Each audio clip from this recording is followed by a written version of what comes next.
राजकुमार यादव के स्वर में टीसी म्यूजिक पर सुनिए यह गीत।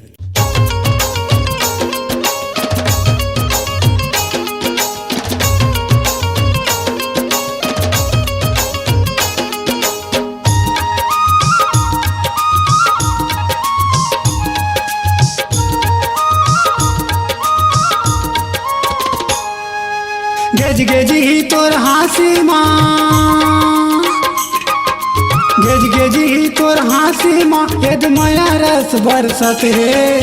उआ सूरज के जोत सही तोर ओंठ के लाल झलकत है। उआ सूरज के जोत सही तोर ओंठ के लाल झलकत है।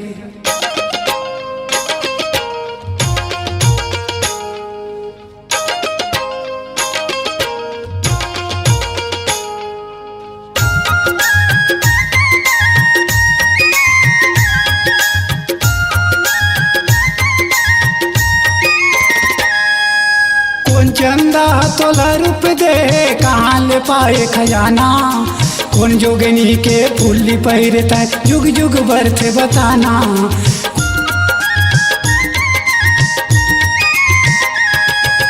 कौन चंदा तोला रूप दे कहाँ ले पाए खजाना। कौन जोगनी के फूली पहिरता जुग जुग बरथे बताना। सावन भादो के घटा सही, सावन भादो के घटा सही तोर कारी चुंदी घपटत है।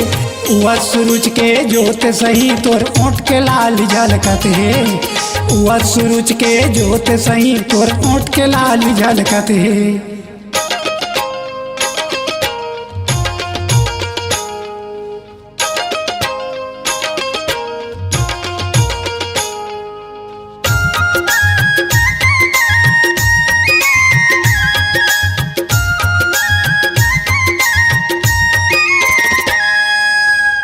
परे कस मुड़हर दिखथे बिन कोरे बिन गाथे माँ। रंगोली कस पोत डरे हच मेहंदी माँ अपन हाथेला।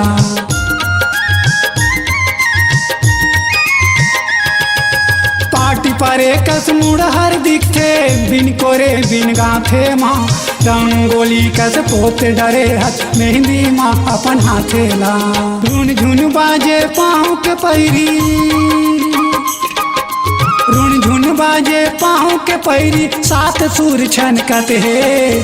उआ सूरज के जोत सही तोर ओंठ के लाल झलकत है। उआ सूरज के जोत सही तोर ओंठ के लाल झलकत है।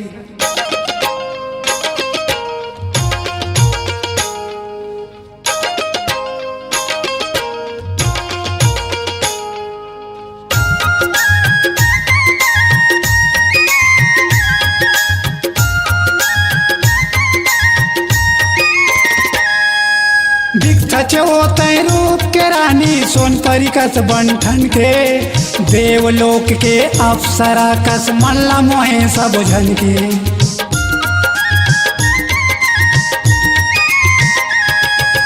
दिखत होते रूप के रानी सोन परी कस बंठन के।